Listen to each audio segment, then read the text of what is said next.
Sumagot ang kampo ni Pastor Apollo Kibuloy sa show cause order ng Senado. Wala na raw saysay ang pagsipot niya sa mga pagdinig kaugnay sa mani pang-aabuso niya sa ilang miyembro ng Kingdom of Jesus Christ. Tila hinatulan na raw siyang guilty sa mga krimeng ibinibintang sa kanya.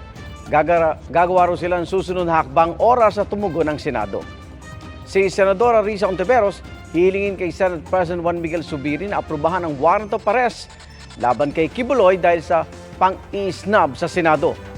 Sa Lunes naman, isisilbi ng Kamara ang contempt order laban kay Kibuloy kaugnay sa mga umano'y paglabag sa prangkisa ng SMNI. Lalo tapos na raw ang 3 araw na palugit na hiniling ni Atty. Ferdinand Topacio para makausap ang pastor. Sabi naman ni Topacio, nakikipag-ugnayan na siya kaugnay sa pangakong iuulat ang pakipag-usap niya sa pastor.